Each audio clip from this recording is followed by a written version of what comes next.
Is your recommendation of a diet for any yoga practitioners or even otherwise for a holistic well-being, sir? अन्नेन पुरेदर्दम त्वयेन तु तृतीयकम उदरश्चतुर्यांशम संरक्षेत वायुधारणे. So they say that if you made 4 parts of a stomach, only 2 parts, means only half, 50% only we should consume food. We believe in the concept of karma. So each birth we understand is a sort of learning for a soul that undergoes that learning. So pursuing this as their path, are they on the right track, sir? If passion is profession, then you will be healthy. You will be happy. Happiness is health and health is happiness.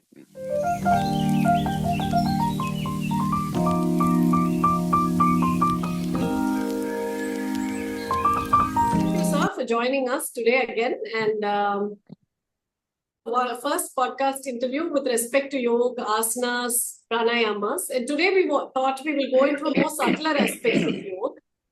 Before we proceed to the subtler aspect, wanted to ask one question with respect to diet. So what is your recommendation of a diet for any yoga practitioners or even otherwise for a holistic well-being, sir?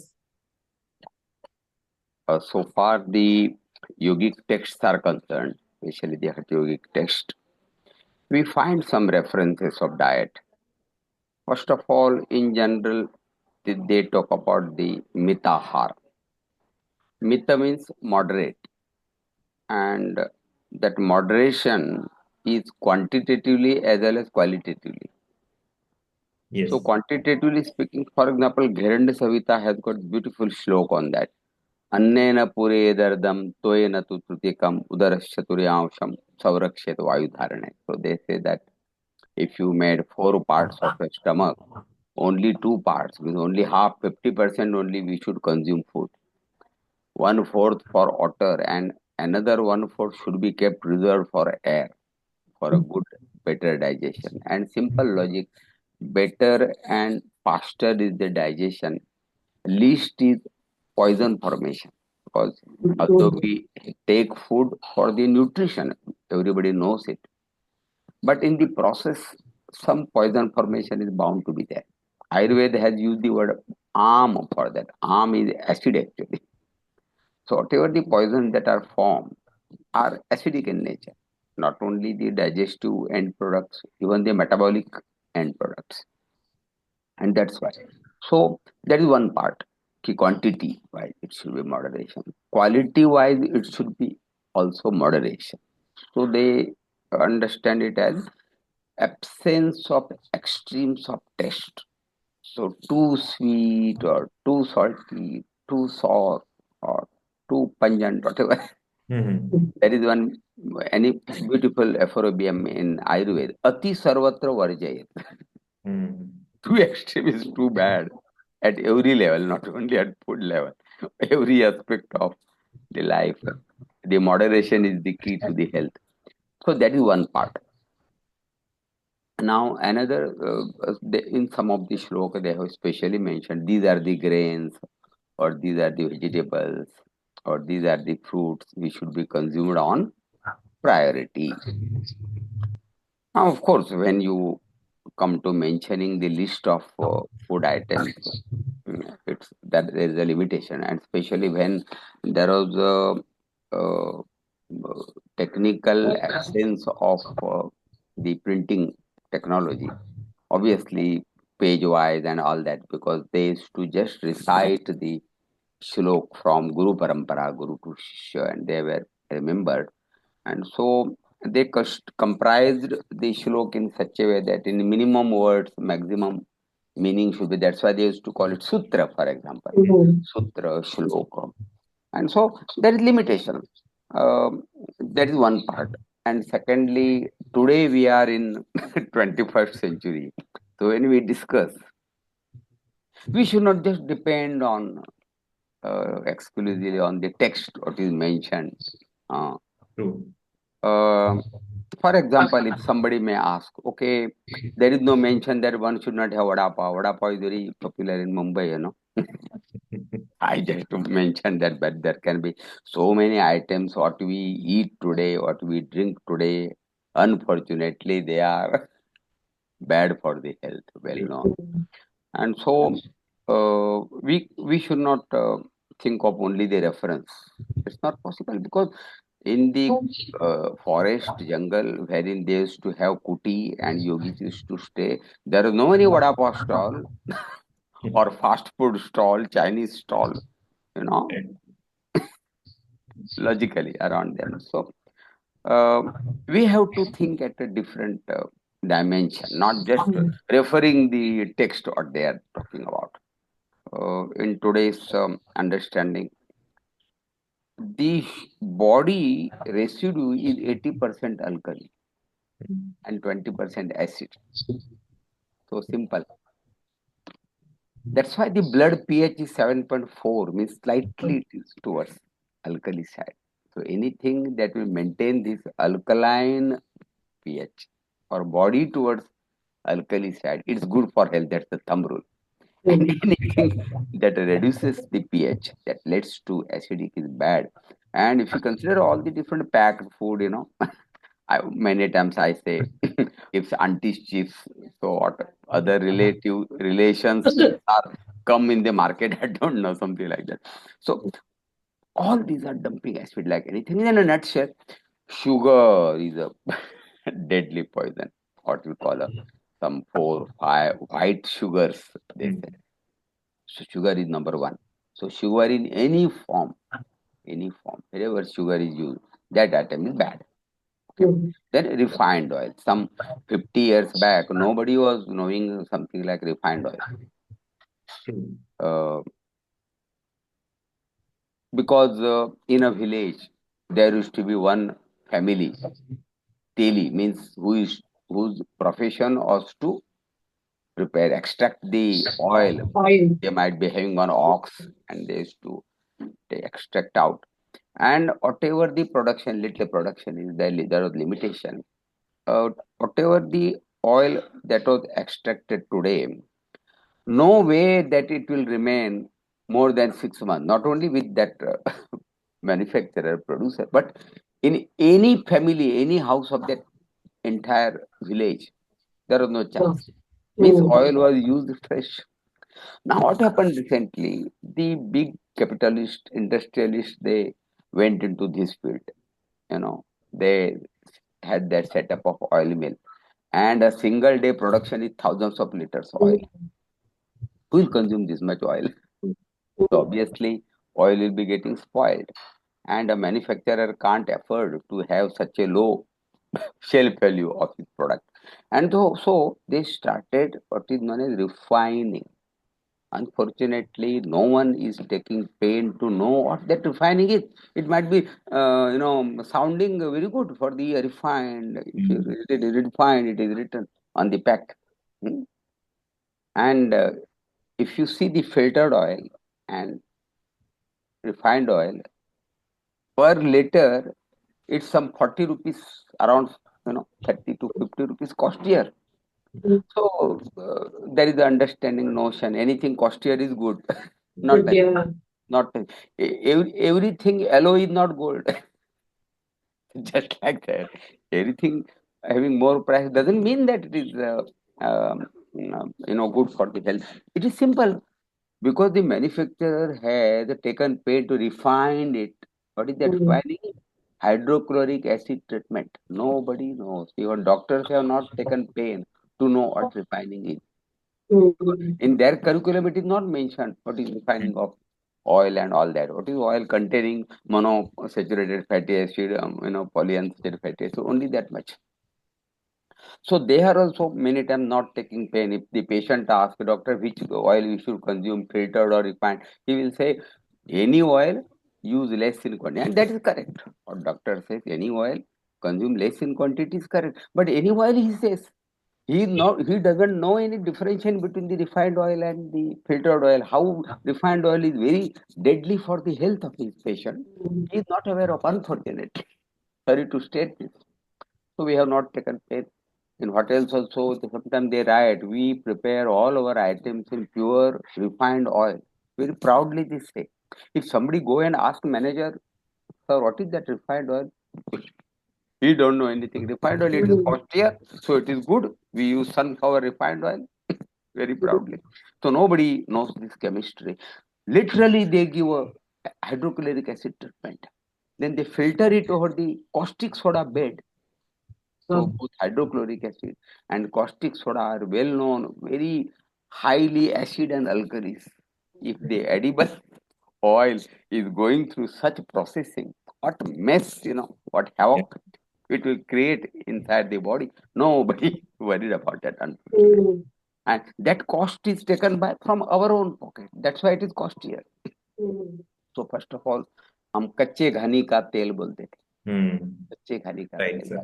That's good. And today, filtered oil is good. Unfortunately, in the market, whether it is in city, the departmental stores, or in even a remote village, more than 90% dumping in the market in any shop is refined oil. True. And we have to read, oh, this pouch is filtered oil, then I have to Yeah. purchase. So much care is to be taken.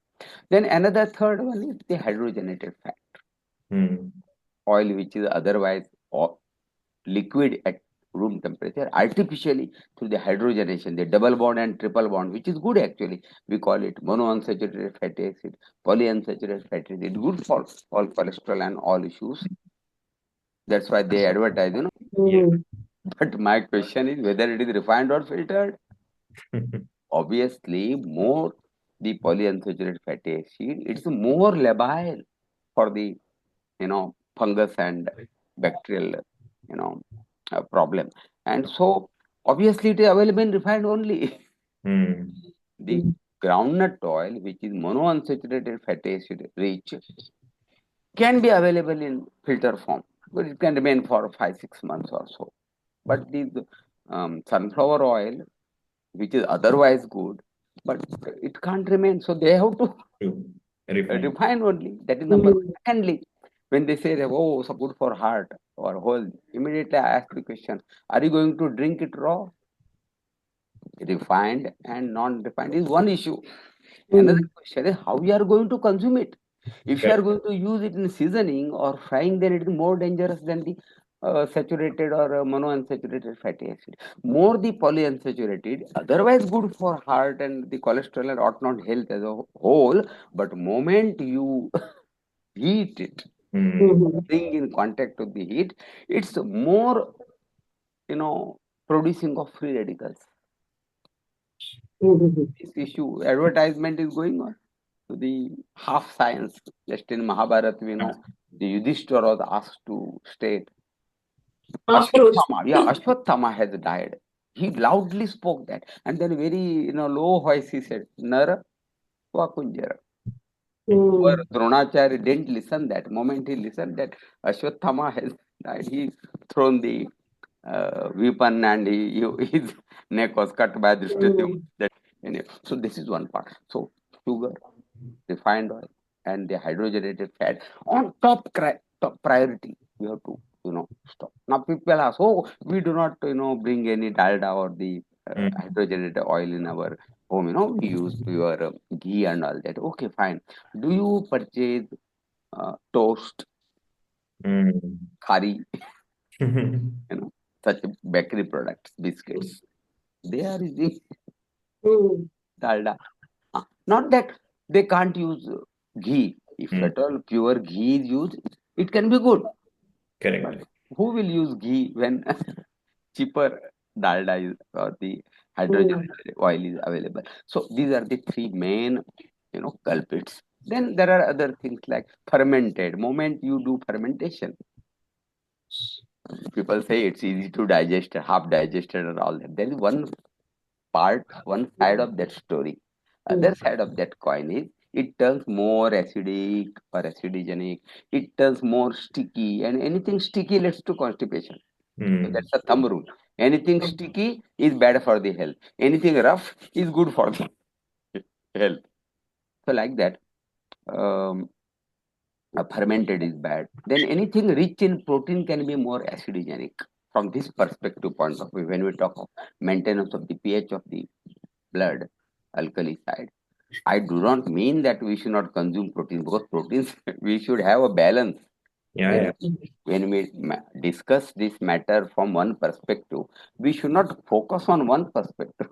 We have to consider all these perspectives. I do not mean that we should not consume protein, but why high protein?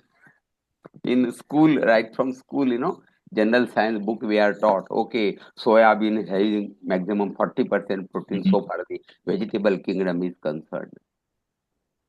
So soya bean is not tasty. So they say in 1 kilo of any flour making, you have one fist of soya bean, so that it will be getting mixed up, it will be palatable. But the basic question is, if soya bean is having 40% protein, why should you consume it? And our ancestors have never consumed soya bean. Not that they were foolish, not Mm. only because it is not this thing tasty. Ayurveda stated, forget about soya bean, not even tur dal, chana, all these gram, all these high protein pulses should not be consumed on daily basis. The lowest protein pulse is moong. And Yeah. Ayurveda has advised clearly on daily basis consume only moong. Supposing you are consuming chana on some occasion, like Right. in Maharashtra, for example, that Puran Poli is very famous on some you Yeah. know celebrations. So they have said you pour some 2 to 3 spoons of pure ghee, Mm. cow ghee over that, so that its vata vikar will be diminished. Then supposing you have to prepare tur dal, you use a drumstick along with that. Mm. Then use that seasoning of asafoetida and Right. the mustard and all that, so that vatvika will be killed. For a leafy vegetable, they never recommended seasoning. But once that seasoning was tasted by the people, people got habitual. They liked it. And every now and then they started seasoning the vegetable. Seasoning is leading to free radical formation. Oil, when it comes in contact with the heat, there is free radical formation, especially when it is unsaturated. When it comes to saturated, like ghee or coconut oil, it is saturated, no question of free radical formation. So these are some of the aspects. Um, um, Now, other way, which is alkaligenic. So fruits are alkaligenic, but provided they are consumed on empty stomach. Really, after food, we think, okay, this is a balanced thali, but it might be devoid of some vitamins and minerals here and there. So let me have one fruit after my meal, so that fill in the blank. It is balanced completely. But this is wrong. It's not like that. When we say balanced food, doesn't mean at one feed it should be balanced. Not necessary. The 24-hour consumption of food, totally, it should be balanced so far. All those, the carbohydrates and the fats and proteins and vitamins and minerals are concerned. It should be balanced. No doubt about that. That doesn't mean that one time feed or one time meal should be balanced. Not necessary. Secondly, um, in stomach only protein is digested, and when we consume the fruit immediately, the food will remain for 3.5 hours in the stomach. In highly acidic medium, the first part of protein is digested, and then it goes to small intestine, where there is alkaline, the pancreatic juice and the liver bile, everything is alkaline, and at the next level of digestion happens at an alkaline medium. Correct. And now, if we consume that food and the fruit family, supposing I consume fruit on empty stomach, first of all, there is no protein in fruits. True. Yeah. If at all, there are amino acids which they are already digested. So, if you consume a fruit on empty stomach, the fructose in it, which is already digested, there is no fat in it. There are few amino acids and much of minerals and vitamins and antioxidants. All are immediately absorbed in the bloodstream, and the wall opens immediately. It passes, it doesn't remain in the stomach. So if you consume fruit on an empty stomach, within 45 minutes or so, or 30 minutes, we will feel hungry. Yeah. So only fiber will remain and it will slowly go away. But supposing I consume a meal and then over that I consume a fruit, what will happen? For 3.5 or more time, it will just get putrefied in the stomach, in the highly acidic medium. It's all good ingredients like fructose and vitamins and minerals would have got absorbed and reached my bloodstream and my cells within half an hour. Now, you know, it's putrefying in the highly acidic medium in stomach form more True. than Mm. day and a half hour, and lot of toxins are formed. That's why we say fruits taken on empty stomach is like gold, and that consumed over a food is like iron. So these are some of the simple things. Means supposing Mosambik, for example, it is sweet in season like say November to January, and rest of the month it is bit sour. Mm. Okay, if at all you have to consume, you can consume sour, nothing wrong. It will have medicinal, effect.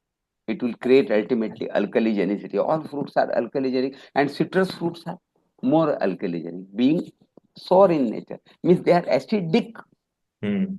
but they are alkaligenic. So let us differentiate between the two. People just discuss about acidic alkaline. Acidic alkaline, no. What is important for us is after consuming, what will be the effect on my body? Genic means generation, creation. Acidogenic means it will create acid. Alkaligenic, it Mm. will create alkali. So lemon and all the citrus fruit, they are sour in nature, means they are acidic in nature. But when consumed on empty stomach, not in the stomach, but when they metabolize in my cells, they end up with the alkali residue. That's why they are alkaligenic. Whereas sugar, pH neutral, 7.00, but highly acidogenic.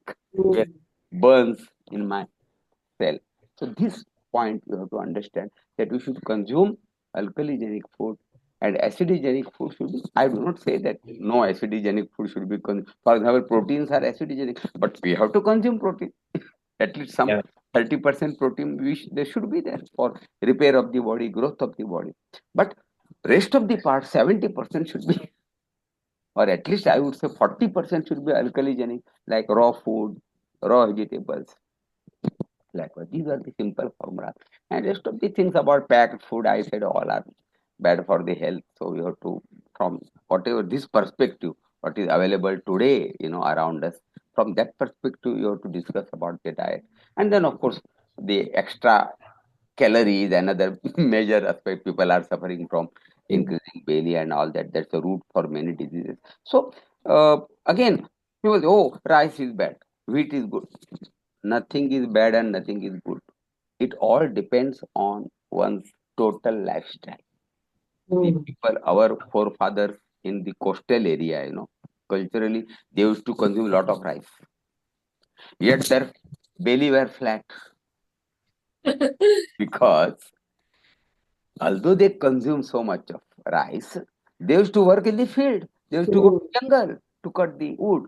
But now their progeny, their grandson or great grandson, he Sitting in might front be, of laptops. yeah. He might be consuming very little rice compared to his forefathers, but sitting in an air-conditioned cabin of 31st, floor in some posh area, office.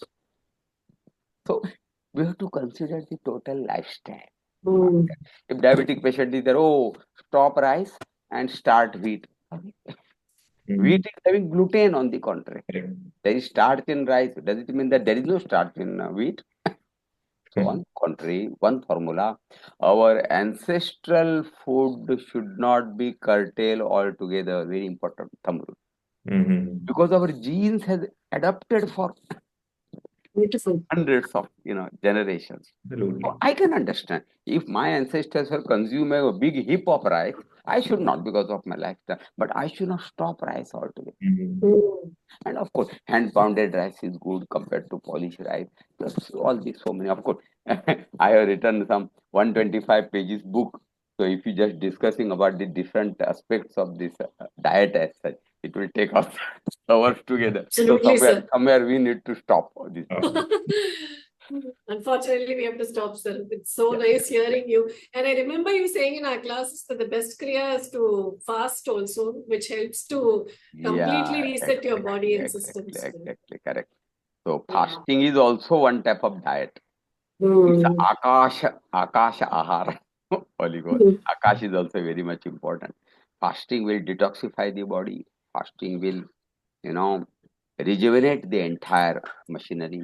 So we should a 24 hours fast or sometimes one time fast, just skipping the dinner, all thing. And too much toxification is there, some disease is there, then you should go for even longer, 48 hours, 72 hours, and especially whenever there is acute disease, like say cold or fever or loose motion, fasting. We Okay. have, it is already said in Sanskrit, Langanam Param Aushadhi. Ocean. Langan is fasting. Fasting is the superior most medicine they have declared. So all healing happens moment you fast. In naturopathy, if you go to an ashram with any complaint, first they will make you to fast. You're And right. they will find out any other solution. Beautiful, sir. Excellent explanation. So another question is, in this land, especially Bharat, we believe in the concept of karma. So each birth we understand is a sort of learning for a soul that undergoes that learning. So this is what we understand in this cycle of birth and death. So what, according to you, as a teacher or a preacher or a practitioner, especially in the line of yoga, is it a natural progression of the soul towards the ultimate? So why I ask this is because there are few people who are in this path very diligently. Especially, sir, you know that being in this line of yoga is not a high-paying job as IT. So many people actually dissuade people as choosing yoga as a career choice. Once you are educated, they think you must be in a very high-paying IT job compared to choosing yoga. But somewhere, once we taste this benefit of yoga, it's very difficult to go back to this pursuits of material pleasures. So while people consider it as a silly decision sometimes, but somewhere it also defines us because we feel that our search for life actually starts in this path. So for those who had pursuing this as their path, are they on the right track, sir? Now, one part is whether one has to go for yoga as a profession. It's a different issue. You belong to any profession, you have to practice yoga. That is more important.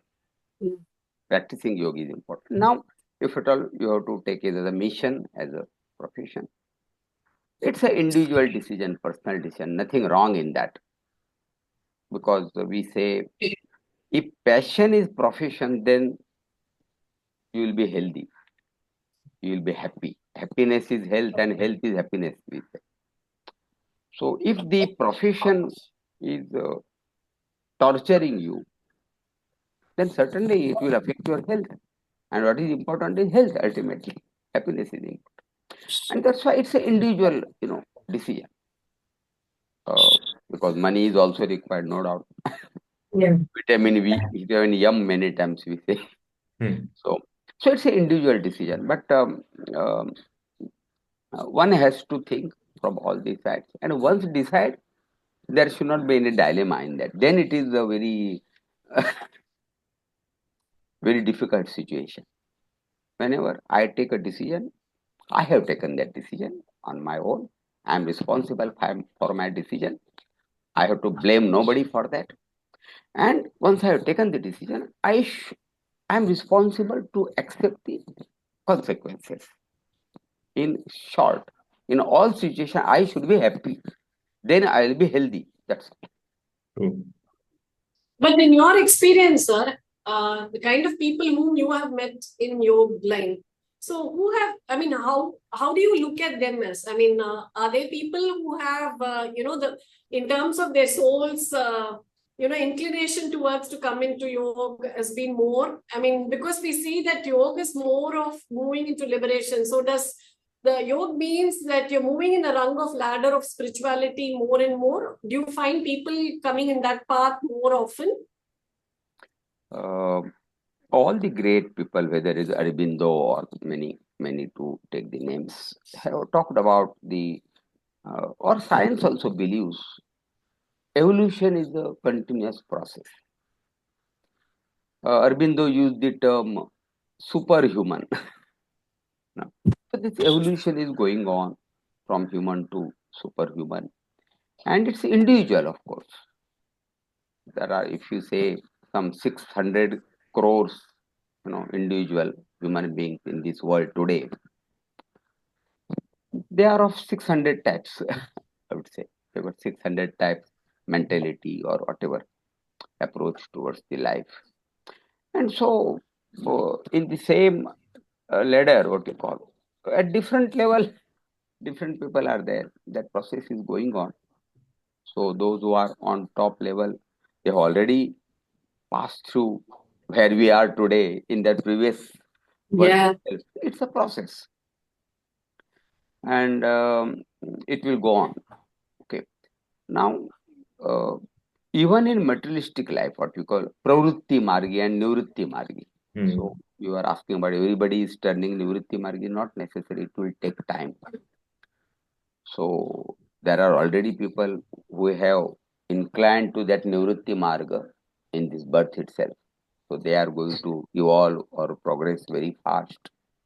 But others, many of us, even if in this birth we are just got, you know, our account opened in the field of yoga, that is also a great thing. True. We are lucky somewhere. Something good we have done. How many people might be there in the field of yoga in, out of those 600, crore today? Comparatively few, no? Yeah. Why only they have inclined to yoga? Forget about liberation and all that, even from health point of view. How many people are aware about the naturopathy, health, that particular perspective and try to maintain their own health? My health is my responsibility. Today, people think my health is doctor's responsibility. Yeah, unfortunately, yes. Unfortunately. And again, we are misguided. If you have, doctors only tell us, if you got any problem, immediately consult a doctor. Why? Only doctors are given intelligence. I am not giving intelligence.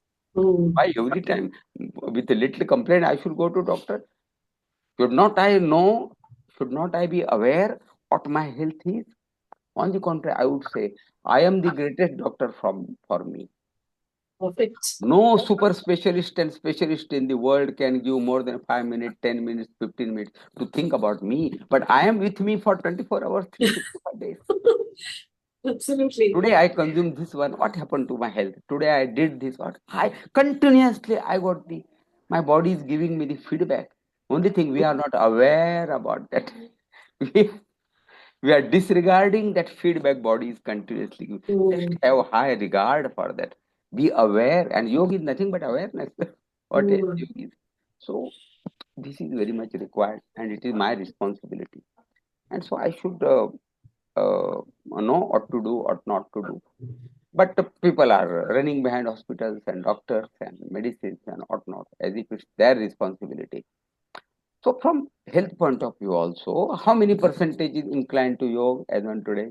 Again, very minor. Very few. And as we can't really differentiate between the health and the uh, liberation or spirituality. For health, I do not mean just absence of diseases. Of course, WHO has already widely defined it, absence of, not mere absence of disease, or total well-being physically, mentally, and socially and spiritually. And same was supported long back by our great Ayurvedacharya, that what is swasthya, samadhatu, samagnishya, samadoshaha, malakriyaha, prasanna atmendriyaha, swasthya iti abhiti iti. Also very broad, concept of health. All these aspects are together, then it is health. So considering all these, our being, I would say, our being should be healthy, not just that whatever physical, mental health we talk about, our being. So that should be yogic, that should be healthy. And from that point of view, yoga guides us. So whether we are claiming to be spiritual, nivritti margi, or claiming to be a layman like me, materialistic, pravritti margi, but all the cases, that evolution is happening, that spiritual component is always there. So, what is yoga or what is spirituality? Then that Atma, Paramatma, it's okay. That is the peak of that this thing. That Maharshi Patanjali talked about the 9 impediments. Chitta Vikshep he talked about, and the very first Vikshep is Vyadhi. Vyadhi is disease. If disease is there, your yogic progression will be hindered. So as you practice yoga, first of all, what is addressed will be Vyadhi. Very logical. True. So first, Rogi will become Yogi. So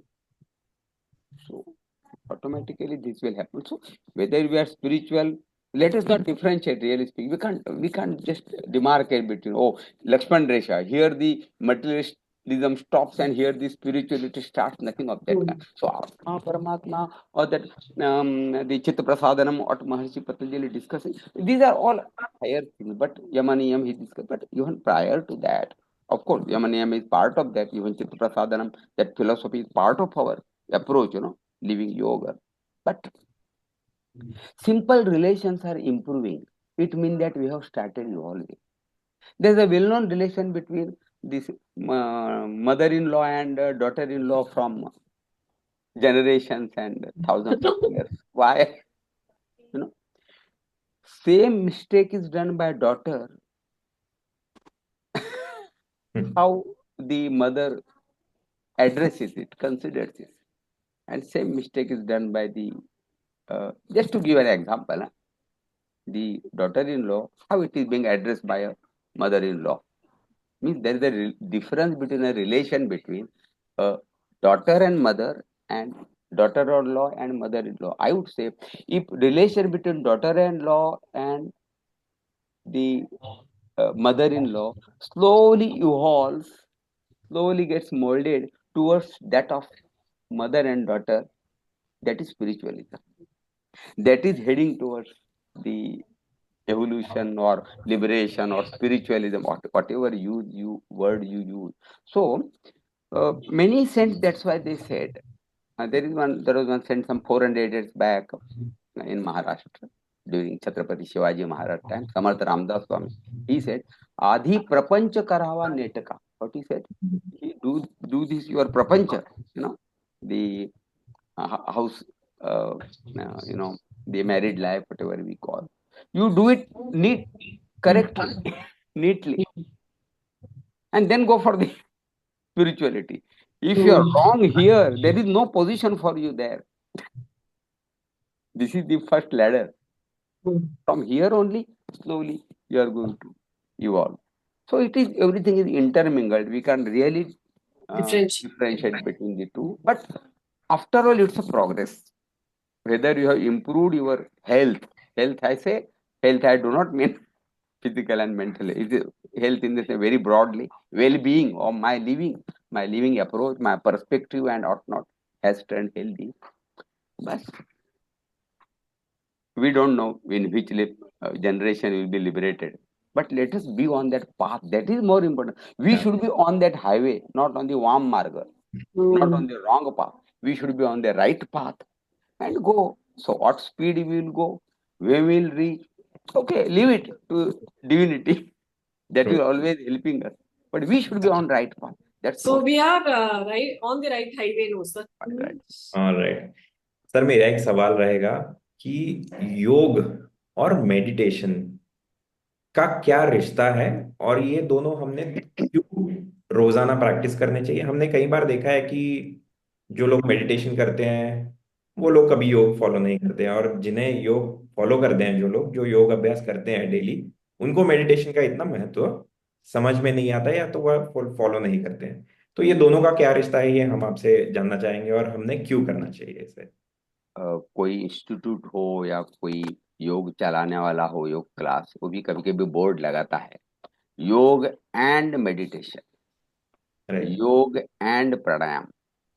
I would say it is wrong. Because when we say yoga, for example, Ashtanga Yoga, Maharshi Patanjali, he has included all these. Yama, Niyama, Asana, Pranayam, Pratyahara, Dharana, Dhyana, Samadhi. So, and there is nothing like and. True. When we say yoga, it includes everything. Totality. Now, during Vedic era, yoga was restricted to meditation only. What Maharshi Patanjali used the term Antaranga Yoga, he said. The asana, yamaniyam, pranayam, bahiranga yoga, and dharana, dhyana, samadhi. Together he used another term, Sayyama. as Antarang Yoga. When you do Sayam on any object, you get all-round knowledge of that topic. That's the intuition. तो ध्यान से ज्ञान की प्राप्ति होगी की बात उसके अंदर है. तो वैदिक पीरियड में योग ध्यान तक ही सीमित था. वे ध्यान करते उसके कारण, that's why it is said अपौरुषेय, because they got that knowledge through that wisdom, yogic wisdom, through intuition. That's why they described it like that. But who they might be already previous birth yogis, all those great seers of the Vedic era, and that's why they could directly do that meditation. But what about others like us? Not possible. And that's why so many great people at that time, Acharya, they would have added so many other components to it, and Maharshi Patanjali would have for the first time edited that together in Yoga Darshan, and more than at least 10 different techniques he advised, and one of them was Ashtanga Yoga. Means the Antaranga Yoga or the Dhyan prevalent during Vedic era, वो थोड़ा सा भी क्या हो गया, व्यापक हो गया, उसको बड़ा ब्रॉड फाउंडेशन मिल गया. आगे जाके हठ योगी ने उसको और ब्रॉड कर दिया, अनेक प्रकार के आसन वगैरह वगैरह ये सब आ गए. तो जब मैं 1 घंटा योगाभ्यास करता हूँ, मैं बताता हूँ कि मैं योगाभ्यास 1 घंटा करता हूँ, तो 23 घंटा में क्या करता हूँ. I am non-yogic in those remaining 23 hours is the serious question. So it is not doing yoga, but being yogic is important. Similarly, it is not just doing meditation, but being meditative is more important. No doubt, for people like us, some time should be taken out, sit comfortably, calmly, and do. There are so many. Meditation itself is the ocean. There are so many different techniques of meditation. Ramakrishna Paramahamsa once said, let there be as many number of religions, as many number of individuals. He meant to say, let there be as many number of meditative techniques followed by as many number of individuals, because everybody has got a different mental setup. So a technique will suit a particular individual, it depends. So there should not be any hard and fast follow this. That becomes karma kanda later on. And then become organized religion. So that's the difference between a religion and spirituality. Religion is a closed system. Spirituality is open system. It's a liberation. So that's the major difference. So whether it is pranayam or dhyan or asana or other aspects, all together led to yoga and behavior. So 23 hours, I am not on carpet. When I say 1 hour I am practicing yoga, I only mean 1 hour I practice yoga on carpet, and 23 hours I practice yoga off the carpet. Then that is the way of life, and that is what is expected. So it is said in the spirituality, our behavior should be like the seed of a mango. And in this materialistic life, our behavior should be like a seed of a zapato, chikoo जिसको बोलते हैं. तो चिकू की जो बीज होती है, जब वो बाहर आती है, एकदम सूखी सूखी जैसी अभी रस में थी नहीं. ऐसा संसार करना चाहिए. उन्होंने कहा संसार तो करना चाहिए, लेकिन संसार में डूबना नहीं. उधर त्रयस्तता से संसार करना है, सत्य संसार करना है, नॉट गेटिंग साक्षी भाव से जिए. और स्पिरिचुअलिटी भी कैसा होना चाहिए, तो आम के कोई जैसा. मतलब कितना भी ऐसा बच्चा घिस घिस के खाता फिर भी निकलता नहीं, अभी भी स्वीटनेस बाकी है. तो आप 24 आवर में स्पिरिचुअलिटी में होनी चाहिए. फिर संसार के मटेरियलिस्टिक चीजें कर रहे हो, फिर भी कहीं ना कहीं at the back of the mind वो पर्सपेक्टिव आपके पास है. तो हमारा उल्टा होता है, हम संसार जीते हैं आम के कोई जैसे, छुट्टा छुट्टा नहीं, छुट्टा छुट्टा. अभी बहुत बुरे हो गए, फिर भी हमें इंटरफेयर करने की लगता है कि चलो बच्चों के कारोबार में हम इंटरफेयर, ऐसा नहीं करने का, वैसा नहीं करने का. मतलब उससे मैं छूट नहीं पा रहा हूँ, इतना अटैच टू दैट. तो डिटैचमेंट जिसको कहते हैं वो इम्पोर्टेंट है. और तो हम आम के कोई जैसा संसार करते हैं, और चुकू के बीच जैसा अध्यात्म करते हैं, मतलब 5 मिनट अभी क्या कुछ भगवान का नाम लेना है, कुछ कर दिया तो बाद में 23 minute 55 sorry 23 hours and 55 minutes I forget all that what ever it is. I have यदि टेबल के नीचे से कुछ मुझे लेना है I'm referring to corruption. I Yeah. will free for that. I'm not remembering that now, whatever I have done in the morning. So, yoga should be a way of life. We have to live 24 hour yoga or live yoga every moment. This our theme. That was our theme. Yesterday only we had the exhibition in Yoga Vidyaniketan. Every year in the month of June, I mean January, we conduct annual exhibition, and there is a theme every year. So this year the theme was live yoga each moment. Wow. So like that. So yoga is something to live every moment. And now the meditation same way. No doubt a beginner can do meditation by sitting calmly. But even our living should be meditative. It is called Sakshi Bhav. Supposing I'm getting angry. Hmm. Okay. And after that, oh, I realize, oh, I got angry. Then I think, oh, I would not have turned so much upset. Then Correct. where I was when I was angry? Hmm. Where I was not in me, with me. Hmm. I was not witnessing my own, Yeah. changes in my mind. If I am witnessing all the time, I am avadhan, what is known as avadhan, Hmm. avadhan, जिसको कहते हैं alert, जिसको कहते हैं aware, जिसको कहते हैं सजग. If Hmm. मैं यदि सजग हूँ तो गुस्सा आएगा कैसा मुझे? मैं सजग नहीं रहता हूँ. तो मुझे यदि 24 में सजग हूँ, then I am meditating. Very nice. Yes, sir. Sir next सवाल अगला सवाल यह है कि हमने देखा है 50 सालों से, एक योग विद्या निकेतन के बारे में सवाल है, 50 सालों से हम देख रहे हैं कि इतने सारे टीचर्स योग विद्या निकेतन से पास आउट हुए हैं और वो काफी सारा अच्छा काम कर रहे हैं योग के क्षेत्र में। तो योग विद्या निकेतन का क्या राज है जो 50 सालों से लोग ट्रस्ट कर रहे हैं और हजारों की तादाद में जुड़ रहे हैं योग से? तो हमें थोड़ा सा आप अगर बता सके इसके बारे में तो। मैं ये कहूँगा कि योग विद्या निकेतन अकेला नहीं, केवल और भी योग संस्थाएं हैं कि जिधर इस प्रकार का काम चालू है. तो गुरु जी की एक खासियत थी. Very simple person, ground to earth. He has come from a middle class family and he never behaved like a head of organization or founder of organization.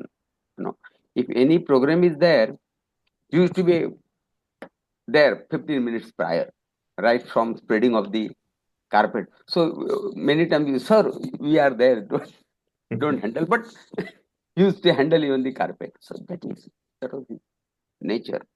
And it is said, but teaching can't be done. What teaching can't be done with 1,000 words can be done with one action.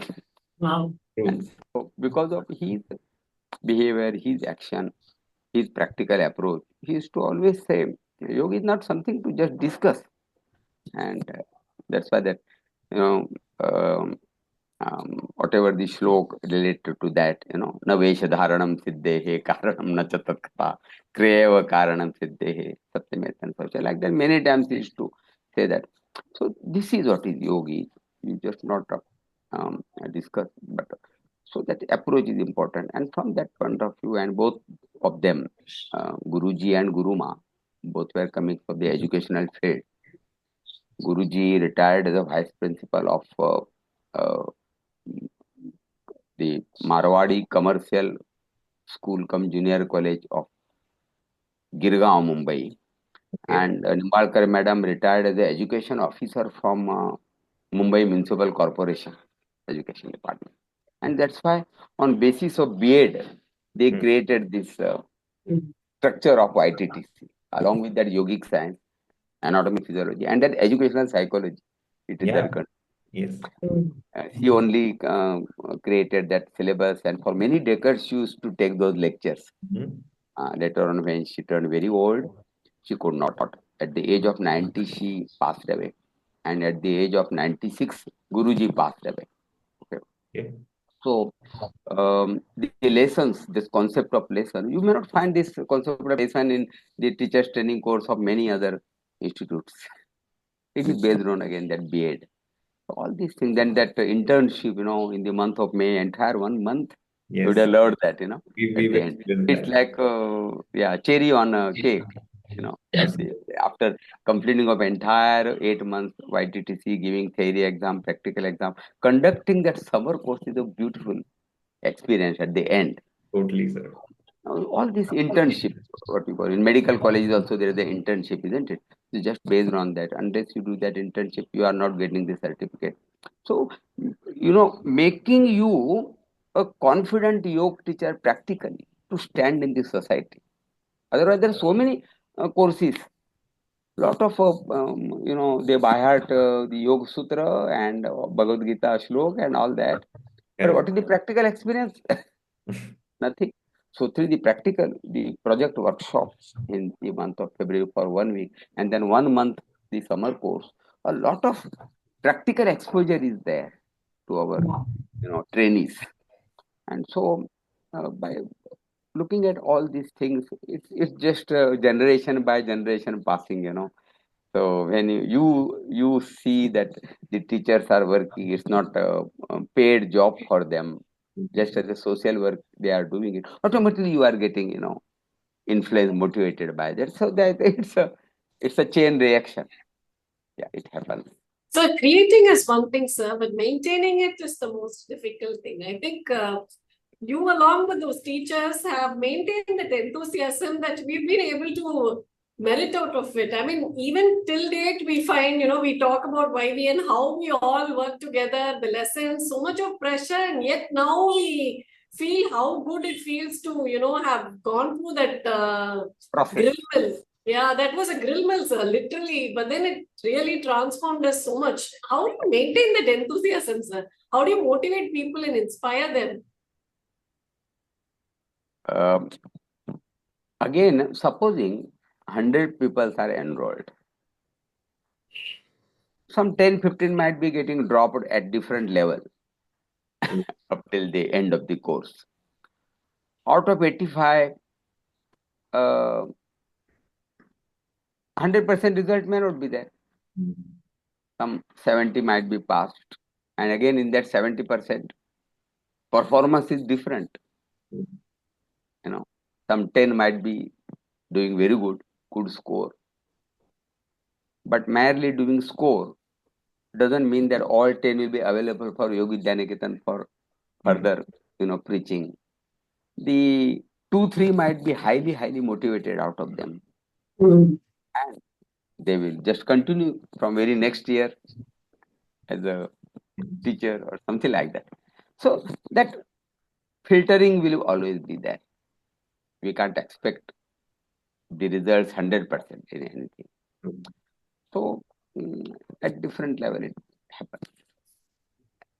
And that's why Fantastic. I said, that preaching or discussing in so many words, more than that, just one action makes a lot of difference. So it's a chain reaction from Guruji, Guruma to other our senior teachers, then junior teachers. So it's a process. Every year that development happens, chain reaction. Very nice. So one question on Kundalini Shakti, sir. There are so many myths about Kundalini Shakti. The internet is full of videos that you can just raise the Kundalini in few minutes, and then they play some hertz of frequency. It's like a snake charmer playing some snake music and the serpent races, something like that. It goes so viral. There are a million followers and things like that. There's so many myths surrounding it. So if you can just clarify to the viewers, what is Kundalini Shakti? And I understand from a traditional yogic, thought process, it takes lifetimes to even raise the Kundalini Shakti. So just your thoughts on that. It is said, Sadgurus are always few. You can have a big mob of Guru Ghantal. So commercial, anything becomes popular, whether it's Ayurveda. Last time also we discussed that, whether Ayurveda or Yoga, anything becomes popular, then all these vulnerability of exploitation, there's a lot of scope. So that happens. Leaving it apart, uh, modern science recognizes only body and mind, and yoga talk about panchakosha. In between the annamaya kosh and manomaya kosh is the pranamaya kosh. Pranamaya kosh is the energy because of which body on one side and mind on another side, they are working, they are functional. And that's why when the pran goes, we call it gata pran. Yes, that. Correct. So there is a concept of pranamaya kosh, basically energy. And they talked about the pancha prana, udana, prana, samana, vyana. Then pancha upaprana, together they are known as dashavayu. That's part of that pranamaya kosh. It's same prana, but at different area, it render a different function, so it is differentiated.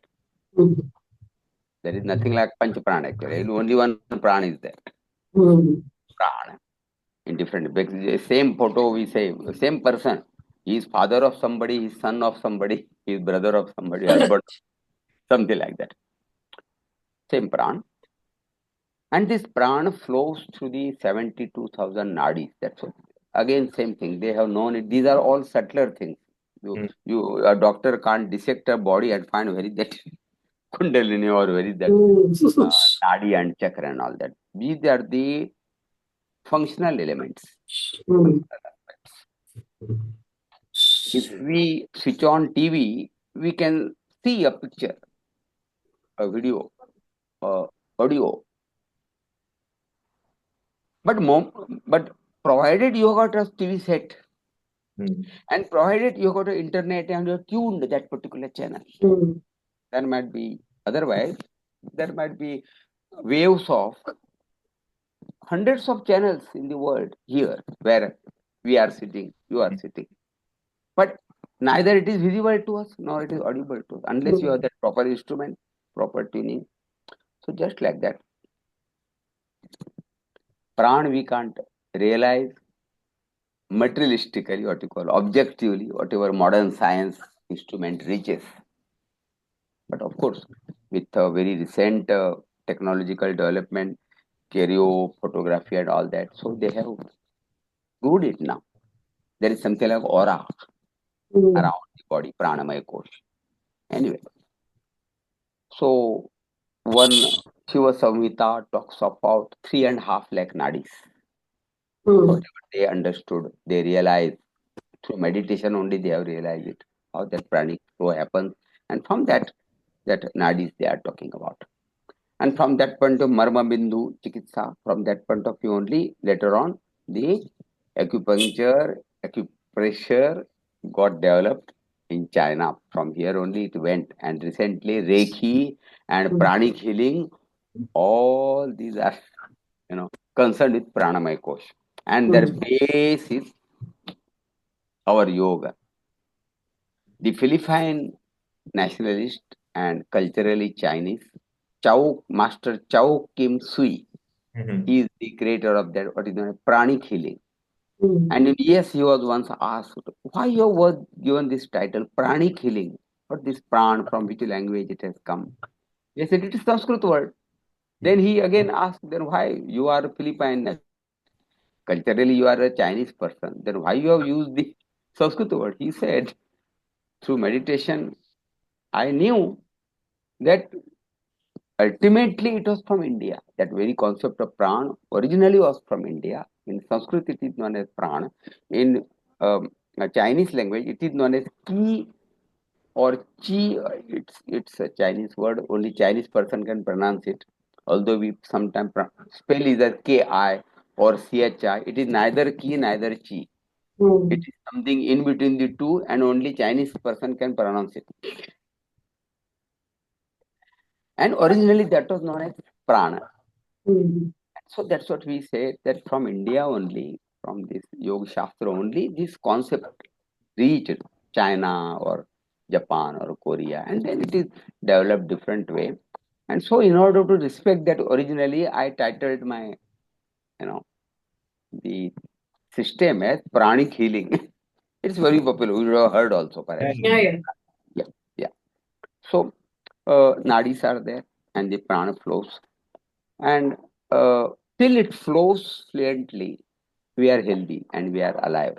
When it stops, gata prana means we are dead. And supposing in certain nadis the free pranic flow is hampered, it can lead to different diseases. So that's the concept. So when we treat yogic way by the pranic healing, what you call, or say the prana urja healing, then we have to understand our diseases through this concept and not what medical science discuss about. So flow is health and stagnation is disease, not only for the blood circulation, but if you remove that congestion and the pranic flow is rendered, the disease is cured. So when prana flows, you are healthy, you are alive. When prana stops flowing, you are dead. And when partially it is getting hampered locally, it's a disease. And so when prana flows in the 72,000 nadis network, through meditation they have understood there are 114 such junctions like railway junction wherein two or more nadis intersect. Obviously, prana flowing through the different direction, it will spin.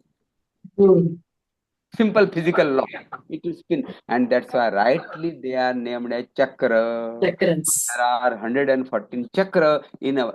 We should not say body. It's not body. It's not annamaya kosh. In our pranamaya kosh, there are 114 chakra in our pranamaya kosh. All these tips are chakra. 10 chakra here, 10 chakra in my toes, 20, and many other. And out of these 114, there are 7 chakra wherein hundreds of nadis meet together. Obviously, it will spin very fast. And all those 7 chakra lie in vertical axis alignment parallel to the spine. They are known as Kundalini chakra. The lowest is Muladhara chakra in the perineum region. The 7th one is Sahasrara in the crown region. So they have described, again by meditation, they have described, we don't know anything. You have to simply believe that it is coiled, the energy is coiled serpent, and it is adhomukhi, like a serpent. Downward facing. Yeah, downward facing. And that's why when we die, with avidya, from anus only the prana has gone. And when we do the sadhana, first becomes Urdhumukhi. And that's why Moolabandha. People ask, why Moolabandha doing pranayam? Correct. Yeah. Physical reason is there. You should curtail abdominal breathing. You should go for chest breathing. Last time we discussed over that. That's the physical part of it. But with Moolabandha, pranayam, of course, slowly it will turn Urdhumukhi, and then that coiled will get uncoiled. It's like charging of battery, and then slowly it pierces from Muladhara chakra to Swadhisthana to Manipur, then the Anahata, Vishuddha, finally the Sahasrara. That's what in one Kundalini awakening they have discussed about, and it requires lot of purity. Physical purity, whatever Maharshi Patanjali Ashtanga Yoga he is talking about, Yamaniyam, in our behavior, all that is required. And then only that will happen, not that merely by doing, we are doing pranayam only for our health purpose, isn't it? So merely by doing pranayam, immediately the kundalini will be aroused, or merely by doing, there are meditative techniques also to arouse. So many techniques are there. They will certainly hit, they will certainly give a particular ignition, I agree. But ultimately you have to continue the sadhana. And through this all sadhana, when we say sadhana, sadhana doesn't mean mere pranayam or mere meditation. Total being, in your behavior and whatnot, all the purity, what you call, austerity, tapo. So then it can progress. And how many births it will take, it all depends on uh, how purified our total approach is, how clean our approach is. And those who want to exploit commercially, then they will come on, I will awaken your kundali within 8 days and whatever, describe that. That's a different thing. But certainly, uh, modern science may not be accepting, but there is something like all these aspects are there. But unless we experience, we should not speak. Guruji always used to state very one doha from Rahim. Rahiman बात अगम्य की, अगम्य is mystery. Rahiman बात अगम्य की, जो सुनन कहन की नाही. Anything mysterious should not be just spoken about or heard about. Rahiman बात अगम्य की, जो सुनन कहन की नाही. जो जानत सो कहत नहीं, जो कहत सो जानत नाही. If whoever is, I describe it because I don't know anything about Kundalini, that's why I could describe it. Whatever little I have read. So if I really realize, I may stop speaking. True, sir. Yeah. Like that. So sorry, just another 5 minutes. One question, last final question, sir. No. So we see a lot of yoga teachers becoming very famous on the internet who have millions of followers who customize yoga in a different form and fashion which suits the the youth, the alpha or the Gen Z, as we were talking in the part 1 of our podcast. It's more westernized, you could call it as. So they don't follow the fundamental principles and rules of our traditional yoga. So why people, go into bunches in this type of yoga versus our traditional yoga? What is that we lack in traditional yoga, which is not making it completely palatable to the general public? If so, what modifications you think we should adapt to make this traditional yoga more, palatable to the public? So should we wait for our time, or what is your advice, sir? Now it's a question of fate,